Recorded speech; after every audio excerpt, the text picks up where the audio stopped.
Good afternoon and welcome to Lunchtime Series, where we add value to people's lives, happening every Thursday at 12 on ebizradio.com. You can catch the Lunchtime Series on all major podcast channels, and in today's marketing and leadership segment, joining me as per usual, marketing and communications expert Craig Page Lee. How are you doing, Craig? Kevin, I'm great, thanks. Yeah, good to be back, and then thanks for the opportunity last week to participate in our first LinkedIn live show. No, we unfortunately experienced a few glitches in the broadcast, and I want to apologize for our listeners there. Both Craig seemed to have tech problems yesterday, but good lessons learned. Yes, absolutely. But I mean, Craig, moving on from last week, which was a good conversation, today we're throwing a spanner in the works and moving to a different sort of space and arena. Tell us what we are going to be chatting about, because I think, again, there's not enough spoken about this, and I think so many people need to know these things. Yeah, Kevin, it's really an exciting space. You and I do enjoy these conversations. So I want to pick up on the conversation that you brought to the show a couple of weeks ago when you introduced us to the article titled 5 Leadership Strategies for Thriving in 2022. And that was written by Mike Yesterday, who's a Forbes Council member. I've come across another really great supportive article, and I thought we could touch on this particular article today. It's titled 10 Leadership Lessons for 2022, and it was written by Angela Camburis and published as recently as the 8th of February 2022. And the article opens with a really great paragraph that states this, Kevin. The massive upheavals of 2020 and 2021 have threaded crisis and uncertainty throughout just about every organization across the globe. In considering this, I'm reminded of the fact that where severe storms hit, yes, buildings fall and communities are disrupted, but something as simple as a palm tree can survive by bending and not breaking. Likewise, in order to survive, thrive, and profit, organizations must move from disruption to reinvention, must evolve to retain and grow their people to ensure a successful talent pipeline. And most vital organizations will additionally thrive by giving more than they actually take from the world.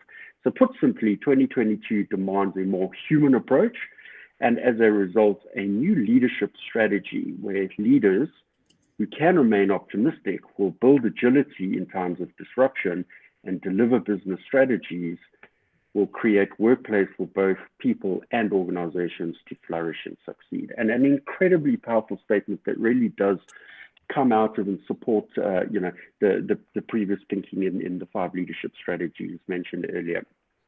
And just a quick reminder for our listeners, Kevin, those 5 leadership strategies are listed as: number 1, focus on purpose; number 2, lead with a coaching mindset; number 3, build a truly customer-focused culture; number 4, excel at the virtual; and number 5, there was thinking, retention, and hiring. Yeah, Craig, what really stands out as always for me is the more human approach. I've recently come across some of the Arbiter Institute's information and really getting stuck into that. And part of the basis of their teachings is purely based on the fact of inward versus outward mindset. And what's interesting about that is when you start investigating more about it around how you show up as a leader, the simple question is, do I see the people I work with, do I see them as people, or do I see them as objects or sort of vehicles to get to where I'm going? And just that shift of mindset really kind of like puts things on puts your head in a spin, kind of going, okay, but now I'm supposed to do that. I'm supposed to network and get things done, and this person can leverage this. And so it really, but what it wants you to, what it really wants you to start asking is, on that human element, do you see this person as a person who has dreams and has a family and has objectives and has problems and has shortcomings? Do you see them in that perspective? Do you see them as human? And when I saw that and I started making that connection, I was like, wow, that's really something that I think a lot of corporates don't do. People are such, and guys, we're talking to large corporates in South Africa that do this, right? You're a number. You have unbelievably high attrition rates in your business, based on the fact that you don't see people as human. You see them as a number, and you see them as a sales team who can drive sales for you. And if they're not good enough, they need to go so you can get someone who can. That's the problem. You have this high attrition rate based on the fact that you don't see them as human. You see them as objects. That's really interesting. I must do a bit of reading on your topic there. But what's really great about this saying is that there's actually a nice segue from that particular statement into some of these key points that are defined as the 10 leadership essentials, and really people are very much at the center of a lot of these points. So let's go. I'll list the 10 points, and then I'd love to get into a general conversation with you and get your points of view on each of the 10 points, because really this is right in the alley of where your expertise comes to the fore. So again, just to reference here, article published by Angela Camburis, and the article is titled 10 Leadership Essentials for 2022. And they listed as follows, Kevin. So firstly is sharpen your future leadership skills. Secondly is harness emotional intelligence, a really great topic. Third is become a feedback expert. Fourth is grow tomorrow's leaders today. Fifth is invest in capabilities. Sixth is nurture employee well-being. 7 is row like a crew. 8 is generate an inclusive workplace. 9 is embed practices. And the 10th lesson here is remember lessons. So yeah, referencing the article, let's kick off and hear some of your thoughts, and then I'll add in and articulate some of mine on each of the points, Kevin.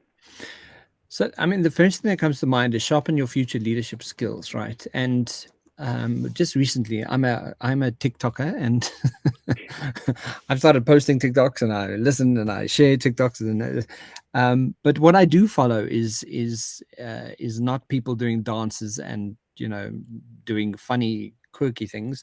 Most of the people I do follow are people who have thought-provoking information to share. One of them being on this very thing, sharpen your future leadership skills, right? And which I never knew, the actual saying that a jack of all trades is a master of none, right? We know it as just that. Yes. The actual complete original saying is a jack of all trades and is a master of none, but oftentimes better than a master of one, right? And when I heard that, I was like, that's exactly the point, right? Considering the world we're living in, considering what's happened in the last 2 years, considering that financial crises, the COVID, the war, and inflation, the petrol price, all of it, right? We desperately need leaders to be experts at leadership. We need them not to be the person who holds that position, but we need you to, as a skill of leadership, we need leaders to be experts in holding that position. If we look at the country that we live in, and the leadership that is showcased as the potential leadership that we have, no wonder people don't succeed. No wonder we don't have the success that we could potentially have, because the very example, the very modeling of example that we have in leadership in this country is atrocious, right? So the fact is, if you are a leader, you should know everything about your business. You should know who the designer is and what the designer is doing. You should know them by name. You should have some idea of what the organizational design looks like. You should know why a change management process is necessary for any kind of change that you're taking, especially if you're working with large groups of people. You should really be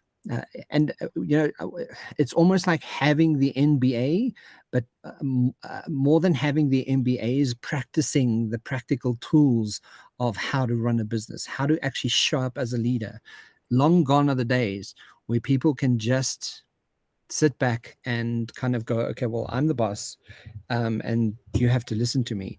I think Yeah. if people are not really invested in their leadership and their own ability as a leader, I think very quickly your audience, your employees, your own people will start insisting that you show up differently. And that's what I'm starting to notice, working with corporates quite specifically, is there's a tremendous amount of pressure on leaders to show up and be better. Yeah. Look, the point that I have here is that it actually resonates with something you said earlier. It has to be learned on the run as well. It's not something that comes from textbooks. You have to be in a position, and the organization has to ensure that it's there to support some mistakes that are made, and that other senior leaders are in place to bring that mentoring and guiding and nurturing, the young new leaders who are still honing their future leadership skills through those mistakes, and just give them the guidance. Yes, you can get a lot from textbooks, but it's on the job. It's that effectiveness where you're walking side by side and being helped in the right direction. Yeah, absolutely. And the second one that you have here is harnessing emotional intelligence, right? Craig, what's interesting about this is Brené Brown has a new series out called the Atlas of the Heart. So for those who don't know Brené Brown, well, if you don't know, Google her right now. But she has a series called Atlas of the Heart, and in this she speaks about how we don't really always have the language to articulate the feeling that we're feeling. And sometimes when we're feeling anger, or when we're feeling something that shows up as anger is not the same. And then she really nails the point about why we should be speaking about emotion far more. But what's interesting, she does quote, is she uses a quote, and I don't know who it's from, but she uses a quote that goes something like, we often think we're thinking beings having emotions, but we're rather emotional beings having thoughts. And when you kind of think of that and you throw that on its head, you're kind of going, this is so true, because through life we're experiencing emotion. And from a brain science perspective, emotions drive your behavior. So anything that's happening in your head will essentially affect how you feel about it. And instinctively, as humans, we react on the emotion we're feeling. And she suggests that if we don't even know that half the time the feeling I'm feeling, we don't have words to be able to articulate, then you really must understand the importance of why harnessing emotional intelligence is so important and really tapping into that. I mean, the first line here says it develops high levels of trust, right? If you have the aptitude and the ability to have a high intelligence around emotion and why it's so important and what the outcomes of that could be, you would actively, as a leader, be cultivating great emotional states within your environment. And Absolutely. understand it and know how to do it better. Yeah. And we're making decisions predominantly based on emotions and less on rational. Yeah. And what's really great about this point is the article talks to the concept of leading with empathy, humility, and integrity. And Kevin, all non-negotiables in a successful leader, but without the principle of self-leadership, at least self-awareness, none of this will have the right meaning or be applied in the right way in the organization. And again, here, self-awareness in being able to question yourself around, do I actually perceive and understand my emotions, through to that self-management layer where you ask yourself, am I managing my emotions and behaviors productively? And then addressing the issues of social awareness, where do I actually accurately perceive and understand the emotions and behaviors of others, because without that, you're not going to be able to enter the relationship aspect and how do I impact others and how do I actually work effectively with others. So, one of the best points in the article for me, that most definitely, or at least lessons. Absolutely. And also, I think, just to add to that, Craig, is sometimes as the leader, just because you are the leader doesn't mean you're the only one allowed to feel the emotion you're feeling.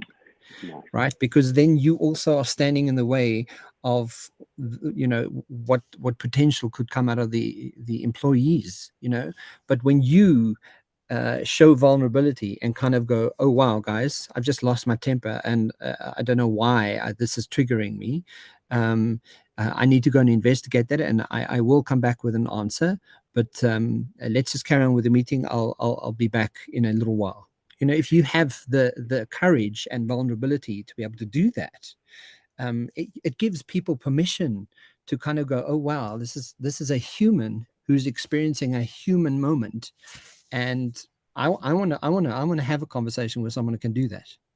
Yeah, I love that, because that's around your personal competence and understanding social competence, because in the social competence space, that really is being able to lean in and actually understand others. I agree with that. Yeah. Become a feedback expert. I really loved this point in relation to your previous article, the previous article you referred to, Kevin, where this really spoke to lead with a coaching mindset point for me. And it really, the critical thing in this particular lesson here for me is the whole aspect of style and tone of communication, because if you're not in the right mind space and delivering the right tone and style, you're actually not going to be delivering feedback in the way that it nurtures leadership. And what's really great, the article mentions, again, it's about the self-reflection aspect and asking yourself questions to ensure that you are respectful and impactful in the way that you are actually providing the feedback, and asking questions like, what am I observing is going on? And questions like, what is the impact of what I'm seeing and hearing? And using those as guides to provide the feedback framework.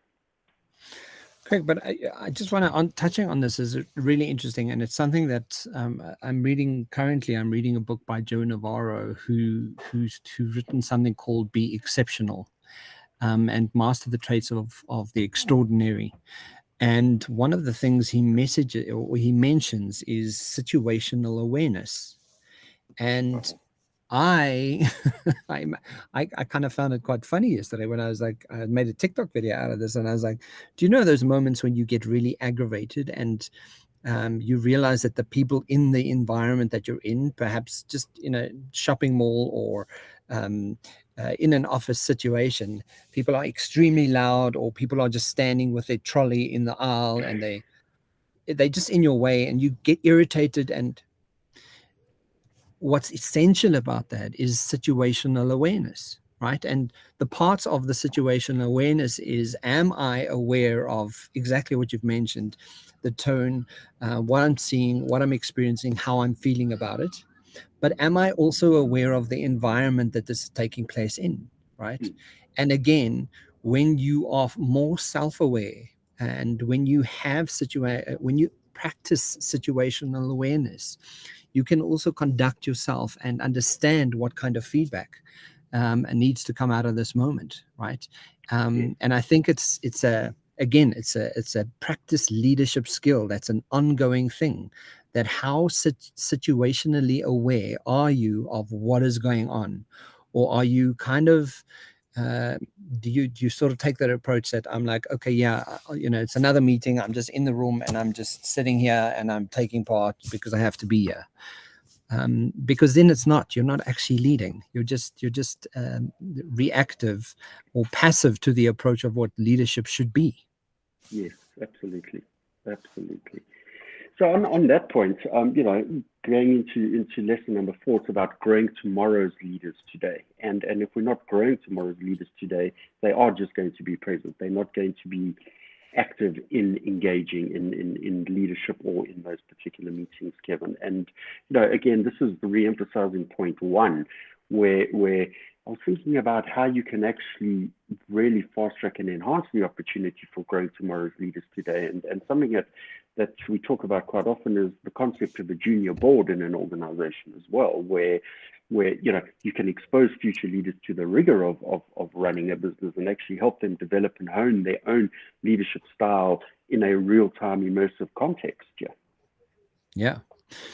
I love that. And one of the things that I've experienced in a corporate just recently is going through training process and going through the trainer with a bunch of people. And one of the things that came out, just, because then you're going to real coaching mode and people starting to understand why you're doing this and what the reasons are for it. They invariably feel more comfortable in coming to discuss more personal, private things with you. What's interesting, though, is some leaders are completely threatened about change, and they don't know where to go, and they don't know where to grow from where they are. And we were sitting in this training. And there were a number of people kind of threatened by the fact that, like, okay, well, this is what's happening. The company's moving, things are shifting, and they were frightened. They were. It was a very fear-based sort of approach that they were taking, until you really understand, what your brain's really doing. And I often speak about your reticular activation system. The moment you honed in on that one little thing, your brain just goes, oh, okay, so we focus there. We're not focused on anything over there or anything else or any other possibility of what I could be doing here. Until you get that frame, until you get to reframe what potentially could be coming out of this. You suddenly say, oh, well, yes, we could do this, you could do this, you could adjust here, you could learn this skill. This could really impact you as a leader in this environment if you knew more about that. But that does require you to be uncomfortable and in change mode consistently every single day. Yes. And I think that is the core, one of the core things that hold people back is the fear to empower people to lead, because what happens to me if those people are great? Yeah. Right. Yeah. The article actually, not that it touches on the fear topic, but what it does is it really touches on this particular point on the mentoring aspect. So for middle managers, connect them to senior leaders for that mentoring and provide that role modeling in how to communicate. I mentioned communication earlier, vitally important, actually how to lead and how to facilitate leading, and providing the opportunities both to learn and practice what they've absorbed in that particular instance. Yeah, absolutely. Yeah, so the next point is invest in capabilities, Kevin. And for me, this tied very much into the sort of the rethink, retention, and hiring points from the previous article. But what's important here is ensuring that effective leadership coaching is in place to deal with this real challenge of work from home or hybrid model that's ever present these days. Because as the article notes, the key skills required in leadership are agility and adaptability, and managing and leading remotely really just adds another layer of challenge and pressure onto an already tough role within organizations. Yeah, I think the fact that this is already a topic of discussion. I mean, I've said it for the last 2 years already, that I think every single corporate out there needs to have a group of coaches who don't work for the company but work externally from their, outsourced to work with the people in the company, purely based on the fact that you don't have skewed vision of the environment, and you're not biased.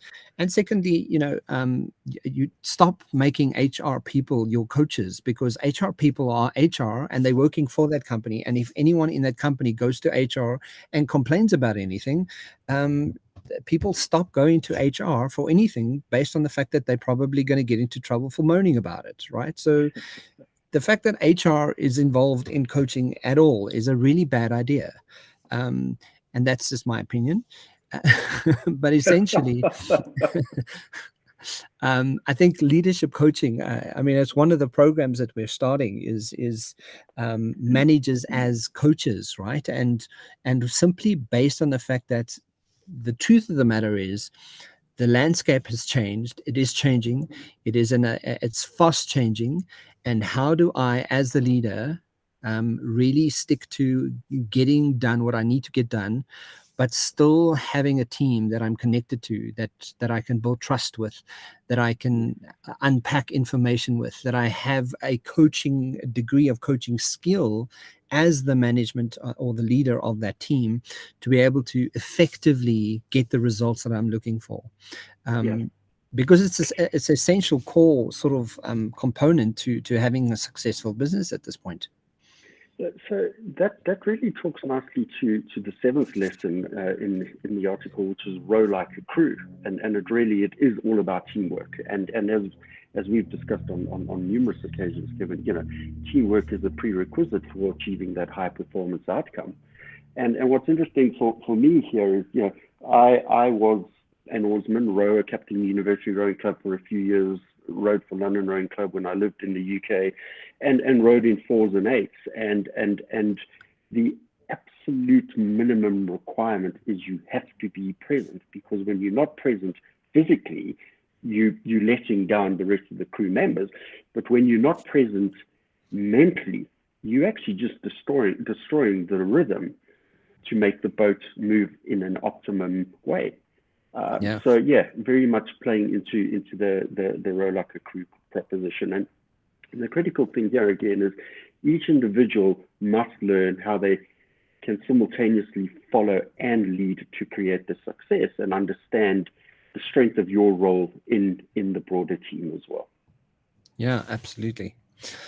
The next point that's mentioned here, Craig, is nurturing employee well-being, which is quite an interesting one, because when we speak of well-being, we often think of it as being healthy, but we often neglect, and I think we're becoming better at it, but we often neglect people's mental health, right? And that in itself, that well-being element.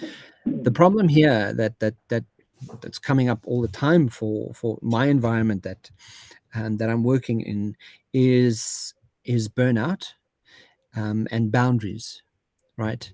People are really struggling from burnout based on the fact that they got to get things done, and because they have access and email wherever they are now, the unspoken expectation of their organization is, well, you have a laptop, I don't know why you're not working. Like, this is supposed to be in by 9 o'clock tomorrow morning. And at the end of the day, your employee is going to leave you because you're not looking after their well-being, because they are human and not objects. This is where that inward and outward conversation comes back in, right? They are humans with families. They are humans that get tired, that really want to spend time with their loved ones, that have hobbies, that have lives, really, right?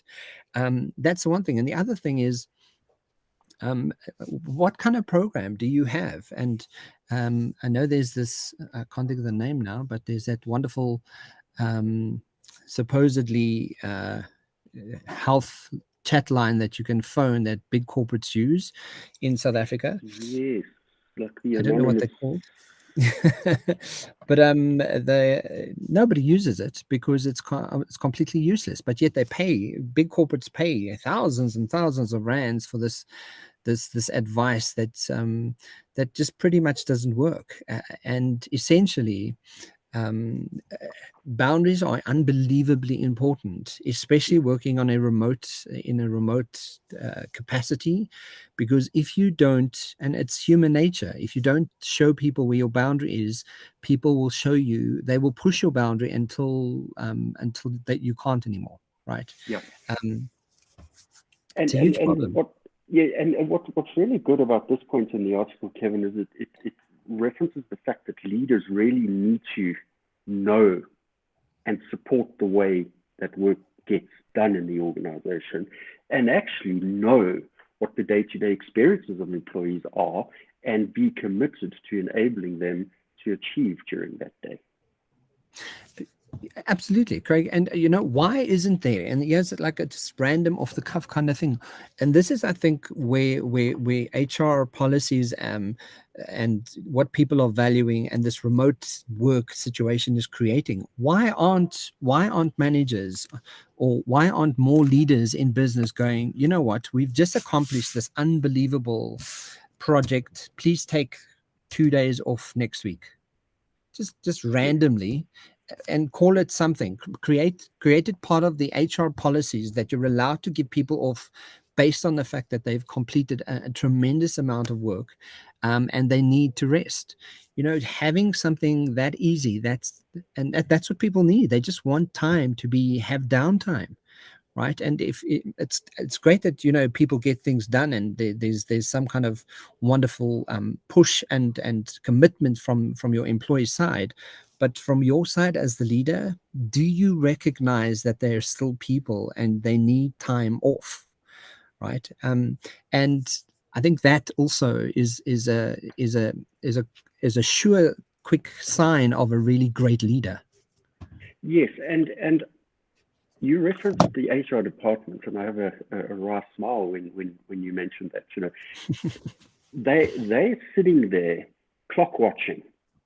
They're not taking account of the fact that some of the staff have had to work till 10, 11 o'clock at night to launch a new tech system or take a product to market and things like that. But should that member of staff come in at 8:30 instead of 8 the next morning, well, believe me, they've noticed that.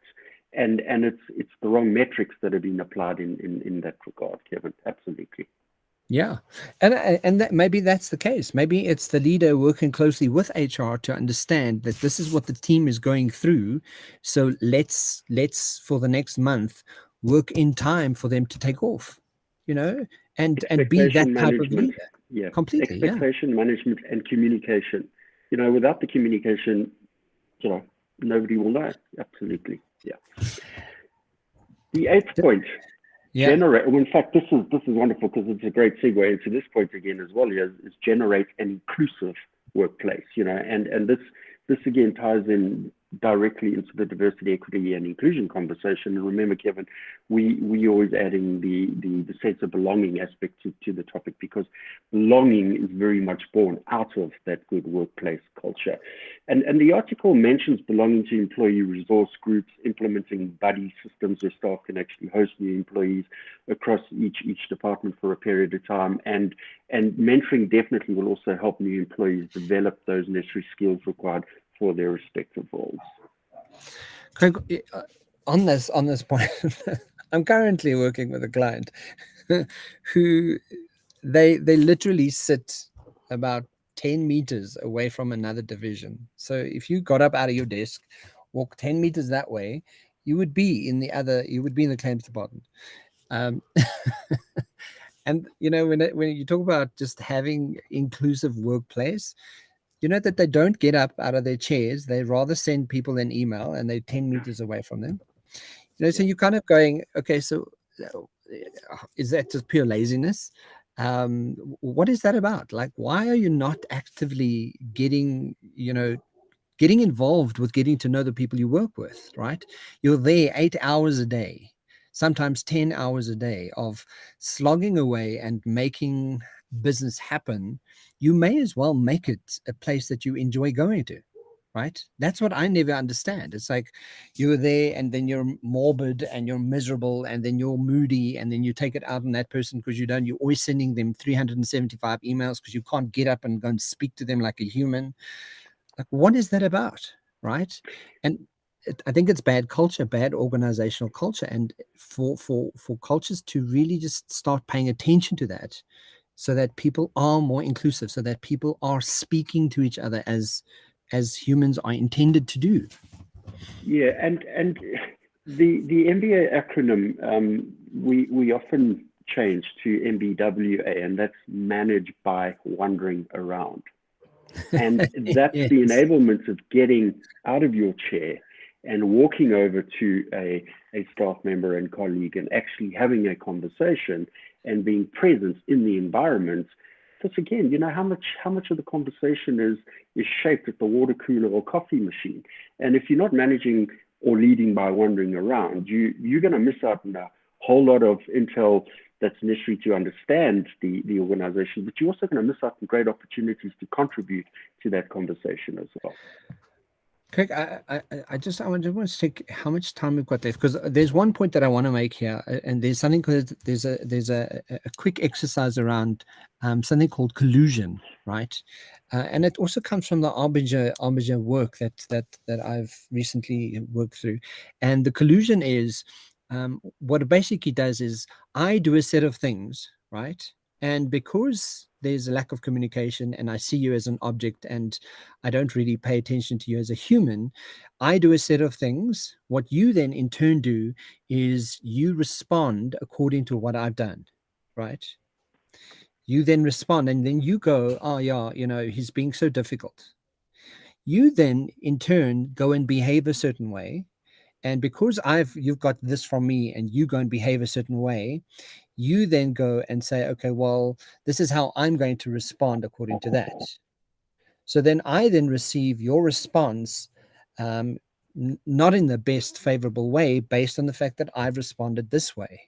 And then this cycle, it's colluding with each other, right? You've created this wonderful collusion of, oh, well, you don't do it, so I don't do it. So you're an asshole, so I'm an asshole. So you don't, every time you ask for this, I'm too busy. And it's this never-ending vicious cycle of collusion. And if we could just stop and kind of go, okay, cool. If this person was a human, like, is he having a good day? Is he having a bad day? Like, how am I speaking to this person? How would I, if I was him and he needed something from me, how would I speak to him when I ask him for this? And suddenly when you start taking that into consideration, you literally change how the organization sees the organization. But everybody needs to be on board with that. And that talks directly to the last lesson of the article, and that is remember lessons. Because, if you're remembering the wrong lessons, the collusion is going to be embedded in the culture of the organization. Whereas if and that's when leaders are letting the experiential aspects of the business actually, take precedence over the right lessons to be learned, and bringing, often leaders are unprepared to actually understand what the triggers of that collusion are, and it's ensuring that the lessons are in place to drive the proactive thinking, getting the necessary alignments and resilience to ensure that business adaptability and just bring the team alignment back to where it needs to be. Yeah, and I think bringing it to the foreground, also that remembering the lessons. It's great that everyone has had the lesson, but bringing it to the foreground and making it best practice. If it's a lesson well learned, let's not go back on what we used to do. Let's take the lesson and go, wow, this is definitely something we've learned here, and let's make this part of best practice from here on out. How would you do it? How would you do it? How would you do it? And sort of roll out with how do we get to best practice as much as, because it's almost like I'm experiencing it almost like an evolution of workforce. The workforce itself is evolving into a point where we have to do better, we have to think better, we have to do more, and we have to do it from a human perspective far more now than we ever have before. Because it's other than that, people are going to leave. People are going to find better places that do that want to consider them. Craig, if you could take a bit of a summary away from this, what would you sort of share with the audience listening today? Kevin, I think it's important to just maybe sum it up as what are those signs that actually represent a great leader, and in doing so, I came across an article chart by Jacob Morgan, which first says a great leader acts like a coach. The coaches believe in lifting up employees, removing the obstacles from their paths, and helping them become more successful than they are. The other point you make here is that you need to understand your weaknesses, but you must focus on your strengths. Truly great leaders understand the strengths of the employees, and they do what they can to make those strengths shine. And I really like that particular point. And great leaders embrace vulnerability. They people don't want to work for a robot. They want to work for a human being, and there's nothing more human than being vulnerable. Great leaders challenge convention, embracing experimentation and challenging the status quo to constantly come up with something better. And for me, that's a vitally important piece. That's part of that learn, fail safe, iterative process. And a great leader wants to know your story. They want to get to know you as a person, not just simply that number that you referenced earlier on. And yeah, those are the 5 sort of key takeaways in terms of identifying what a great leader is. I love it, Craig. Thank you so much. Guys, that's 10 leadership essentials for 2022, and we'll have the link in the description box below. You can catch the Lunchtime Marketing and Leadership series happening every Thursday at 12 o'clock on ebizradio.com. Craig, thank you so much for joining me, and thanks for today's conversation. Thank you, Kevin. Look forward to next week.